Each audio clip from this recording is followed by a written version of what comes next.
Where we are now is we've slimmed down the menu, and what we're trying to do is execute really high-end quality. The nicest food, in my opinion, is the simplest food, but when the product's right and the ingredients right and it's executed right, that's when you get the quality.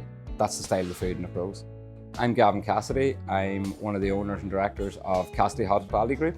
Part of our portfolio is the Crow's Nest, the Westfield Hotel, Firehouse, and we've got Watersides Apartments as well, and Gourmet Brothers.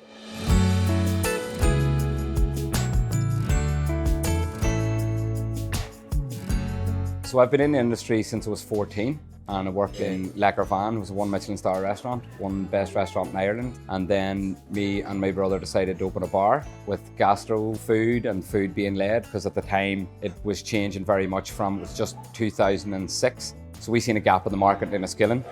So I came back from Dublin, we created a new menu, created a new kitchen, new place, and that's how it all started. So recently we were awarded the best bar in Fermanagh, and we went on then to the Northern Ireland Heats. It's the fact that it was the industry leaders that chose us, as opposed to us even being nominated ourselves. Give us a real boost, the fact that they seen something within our company and within our business that they recognised as being of a top quality. And to get through to the regional finals was an amazing achievement, and we were very, very delighted about it. I've been here now for just nearly 27 years. So I do basically responsible for the day-to-day running of the business as it is. Initially when I started, I would have been very hands-on and cooking every single dish. So now we've got to the stage where we've set up a production kitchen now. So we keep the quality very high for the other three places, and we're not buying any cheap product in. So we're making all our own, so quality control checking all the time, and innovating would probably be my biggest role, innovating, creating, looking at trends in the market, what people want to eat, and also inspiring myself to make sure that we're being better every day if we can. My favourite dish is definitely the steak sandwich. It's really traditional, but all the flavours just work together. The garlic bread's really tasty, it absorbs all the juice off the meat. I'll tell you better again, I'll actually cook it for you now. So this is our rump steak, so we've it sliced into slices. It's been marinated in thyme, bay leaf, salt and pepper. The beef is all locally sourced. We try to get it as close as we can. This is coming just from outside Fermanagh. Try to keep everything within 30 minutes as best as we can. So our fresh veg then, this is our mushrooms, just wee plain breakfast mushrooms and white onions. We get these in Swaddling Bar, which is 15 minutes out the road. Everything sustainable as we can. So we start off placing your mushrooms in, a nice season into your mushrooms, have it on. So depending on how you want your steak cooked, we're going to cook this one medium. Roughly it's going to take 3 minutes for the whole thing. So we have our nice rump, there's good flavour in this already, small bit of oil. So we place it down. You want it to fry really fast. If you put too much meat on the pan, it'll stew, and that's not what we want. So you want to get a good caramelisation on the beef. So again, as soon as you get it on, nice sprinkling of season. And don't touch this for a wee second. So your mushrooms are started here. Just going to add a little bit of butter. Lovely flavour. Then we can add our onions then. So the mushrooms have got a little saute, we just add our white onions, nice and sliced, into it. So you can see the beef's caramelising away. And if you want to get a nice golden colour on the beef. A nice sear on it. So one of the things I find that people do wrong with beef is continually turn it. Try and turn it once and once only. The juices stay into it, it's compact then, all the moisture stays into the beef. If you keep turning it, the juice starts coming out of it. So what you want to do is really keep it sealed in. As again, just give your mushrooms a wee toss while you're doing this. And you can even see on them, they're getting a nice caramelisation on all the mushrooms, giving loads of flavour. So again, you'll see the butter brings out more flavour in the beef. You can see that happening already straight away. Nice colour into the beef, nice smoke out of it. So what we need to do now is combine the mushrooms and onions. And what the mushrooms and onions are doing to the pan at this stage, all the nice flavour of the beef is on that. And what the onions and mushrooms do is they clean it. They clean the whole pan. You can see the pan's nice and clean, but all that flavour's going into the mushrooms and onions. So you're getting the beef, mushrooms, onions, all very traditional flavours. At this point now, I'm just going to plate up. So there's enough heat in this now, so I'm just going to turn my heat off. Just let that rest for a wee second. For a wee extra touch then, as it's cooling, what I do, just to gloss it all up, you can see it nice and shiny. I just add a small bit more butter and let it rest in the pan. Okay, so we can bring this over now. So what we have here, we just have a little house salad. So nice organic leaves from Rosenver in Leitrim. So again, local supplier, all organic. Again, it's nice pub grub here, but we try to do our best to make sure it's really, really high end. So what we have here, just a few cherry tomatoes, onions, and what I have here is we make our own homemade pesto. So we don't add any nuts into it, just basil, fresh olive oil, and some garlic, some salt and pepper. So just a nice, you don't want to soak the leaves too much, just a nice wee drizzle. Gives a nice freshness to the salad. So now we're just going to finish up plating the dish. So we've got all our beef. You can see the juices that came out of it now. That's that wee glossy shine of the butter at the very end. So what we have here now to finish this dish, it's very simple. We just got a wee bit of toasted ciabatta here. We've got nice garlic butter on top of it. Place your nice pieces of steak all over it. Be as generous as you like. So the beef's nicely cooked, and then you want to make sure you use all these juices in the pan. This is so important. Nice mushrooms and onions, getting them a nice stir in, getting them all caramelized with that. How I finish it, just with that nice dressed organic leaves that I was talking about, just on the plate. What we have here is our peppered sauce, and then just our homemade fries. So that's the dish, guys. Nice simple food.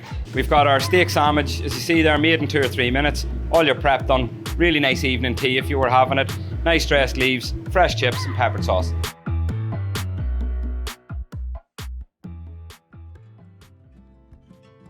So the Crow's Nest itself, it's a very traditional Irish pub. Actually next year it's going to be 100 years in the same family. I'm going down from McManus's now to the Cassidys. It's going to be amazing to see. So Pryor's Fruit and Veg, they're based just to the south out of Derrylin there, which is just in the south of Ireland. They provide all of our fruit and veg across the firehouse. I know they provide here as well. We have our meats coming from the Sturgeon butchers, locally sourced across Northern Ireland, and have that sort of coming through the door as well. On the drinks end of things, we're out with Boatyard today. They're a phenomenal company who have, give us great support, and it's brilliant to have a partnership with them like that. We try and provide as much locally sourced items that we can, and if we can sort of provide that across our group, we're more than happy to do so. With all that being said, now we're on to the exciting stuff. I'm going to show you how to pour the perfect pint of Guinness. So the secret to pouring the perfect pint of Guinness is, most importantly, you have a fresh, clean glass, and it has to be dry. So then you pour your glass at a 45-degree angle, always making sure that you do not let the beer touch the Guinness nozzle at all. And then you start to straighten it up, and you fill it up as far as the harp on the glass, and then you let it settle.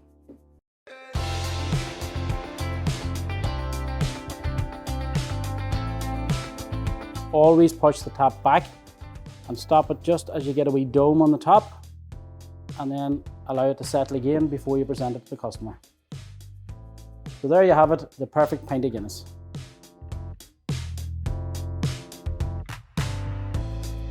So within the Cassidy Hospitality Group, our motto is our success equals the quality of our service. So we try and strive for the best service we can. We have teamed up now with Tennent's.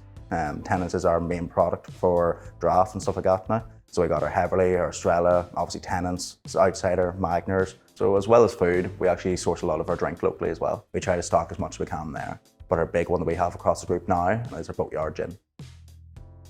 I'm Matthew. I started my career out in the Westfield Hotel about 6.5 years ago now. About a year and a bit ago, I then moved my way up to the firehouse. 3 to 4 months of being there, I became general manager of the firehouse. I come up to the Crow's Nest, sort of help out here and there. Maybe help out in the nightclub or help downstairs whenever it needs to be.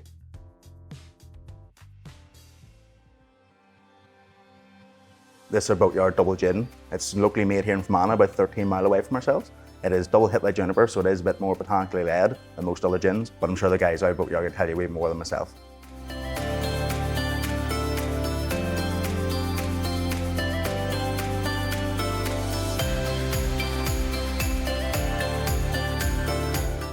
My name is Kieran Shannon, and I am the Brand Development Manager for the Boatyard Distillery. Boatyard Distillery is situated here on the banks of Lough Erne in County Fermanagh, and we aim to produce some of the best gins and vodka around the world to some of the best bars around the world. We mainly focus on our 4 core products. We've got our Boatyard Double Gin, we've got our Boatyard Old Tom, we've got our Boatyard Slow Boat Gin, and our Boatyard Vodka, which is made 100% on site here in our distillery. We sell our products all around the world, but nothing is important to us as Champion Fermanagh. We work closely with groups such as the Cassidy Hospitality Group and venues such as their Crow's Nest.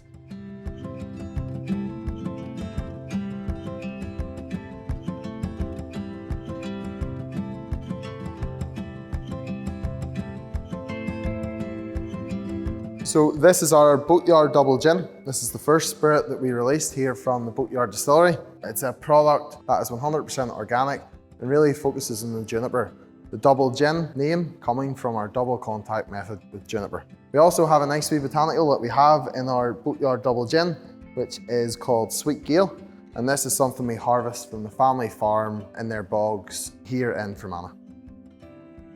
Here we have our Boatyard vodka, which we make 100% here on site, which we use Irish organic wheat to give a really unique and full-bodied flavour. This vodka is basically something that has jam-packed with character.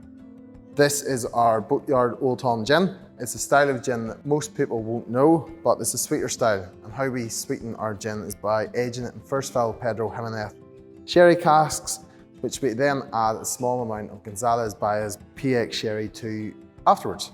The latest addition to the Boatyard core range is our Boatyard Slow Boat Gin. This is made in the very traditional way of macerating gin in sloe berries at a high ABV to extract a lot more natural flavours. So it's jam-packed full of those plum, cherry and blackcurrant flavours.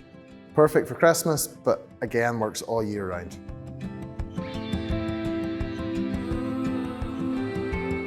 So this is our still Eron, which we've named after Lough Erne. And this is where we do all of our gin distillations and our first 2 distillations for our vodka. This still has been specifically designed for production in our Boatyard Double Gin, which, as I've mentioned before, has a double contact method with juniper, both here at the start in the pot, but also here in this vapour basket. It then runs off and it's down to our distillers to then cut the gin to their preference using their nose.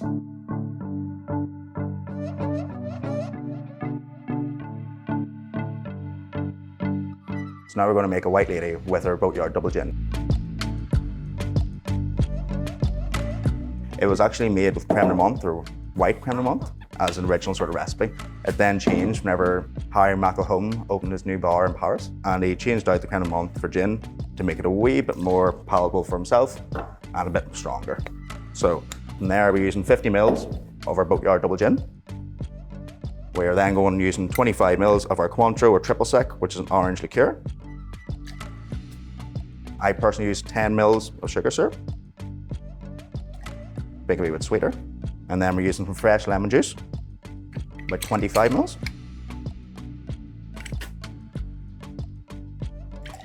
And then this is an egg white cocktail.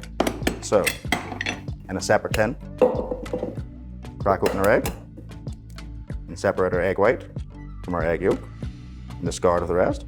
And then to emulsify the egg white, drop it in the tin and give it a good wet shake. Break the tin open and see the frothiness coming from the egg white now. Add in our ice and give it a good shake. Now, get rid of the ice cooling down our glass.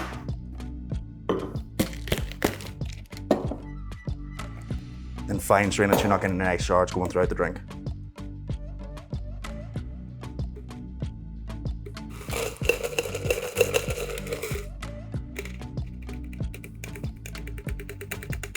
And then as a final sort of garnish, you're just using a lemon peel, give it a twist over the top of the drink and set in the edge.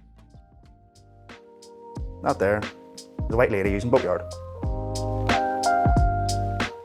Thankfully, with being in the local area, we have huge catchment here. Like, we've got really good suppliers that want to work with us. And now going forward, what we're trying to do is use more and more local, because the sustainability piece is getting bigger and bigger. It's dearer to transport the stuff here.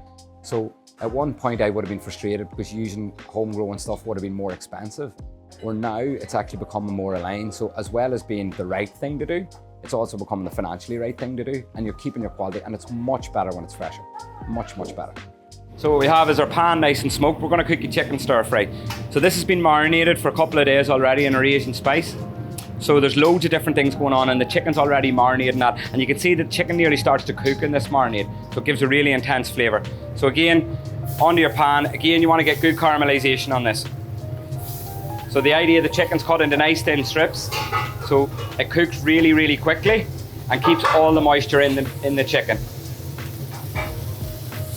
So one of the things you don't want to do with a stir fry is you don't want to crowd the pan. So you want to make sure that there's plenty of room for everything else going on. So again, all our chicken sourced locally as well. It's all Irish. So what we have there, you have your chicken stir fry, and again, turn it straight away. So you can see there already that the marinade's given a nice sunny colour to the stir fry, adds a wee bit of difference. Rather than just putting in your plain chicken, you're already adding your flavour. So chicken on, just trying to make sure each part of the chicken's getting contact with the pan as best you can. So again, stir fry, you can add whatever you want to it. What we have here is a nice selection of bell peppers, red onions, baby corn, mange too. Nice be simple, but again, whatever you want to use, more than happy. So what we have here, we have our dressed noodles here. So we're using glass noodles, they're a nice thin noodle. We've got some coriander, sesame seeds and sweet chilli through this.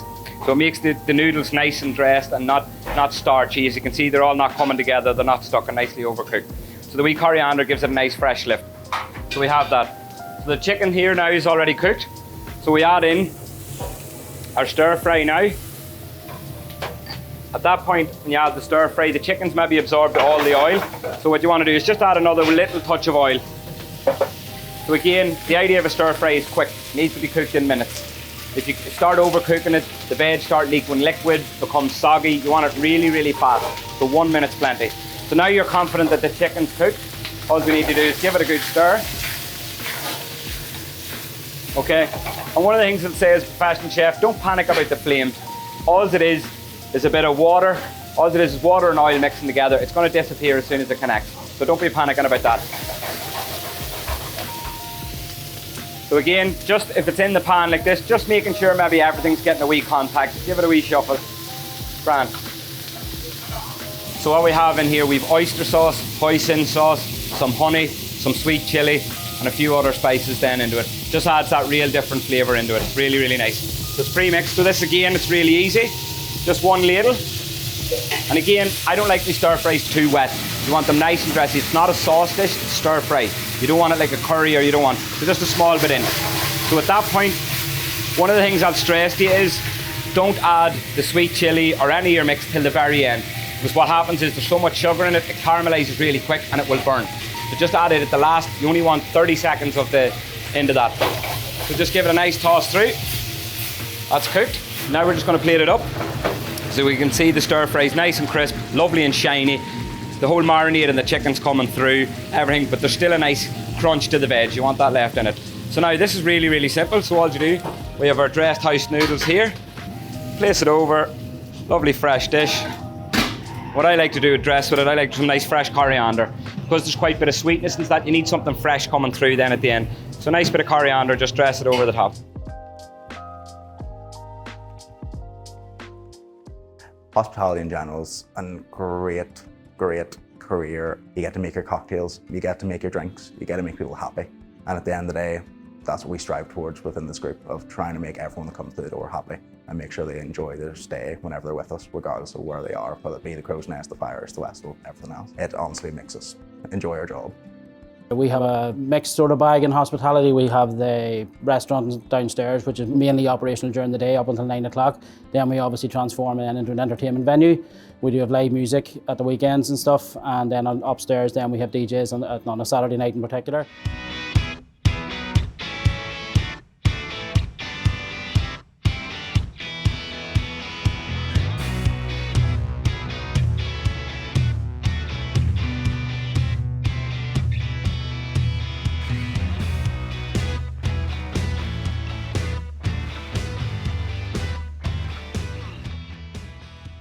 Highlights for me, it was very nice last week in our local business awards. We won family business in Fermanagh, and it was nice to be recognised within the local community. We try to be good employers, and I suppose one of the highlights being is seeing some of our managers develop. 3 or 4 of our managers have worked with us since they're 17, so they've went on their right up, and now they're earning good salaries, maturing as things, so you're kind of evolving. And my biggest thing is growth of people, and that's my highlight that I try to achieve. So we're really, really looking forward to the year ahead. We've got some amazing plans with our entertainment in particular. We have some top acts coming from all over Ireland. But as I say, we've done loads of work and planning this year to get ready for a real good year next year. And also with the food offering, we try to cater basically, as we have said before, the Crows is everything you need under the one roof. So if you're staying down in Fermanagh, it's a perfect spot to come for your Sunday lunch even with the family. You'll still get entertained on the Saturday night with some brilliant bands, and then you can finish it off in the nightclub upstairs if you're still fit for it at that stage.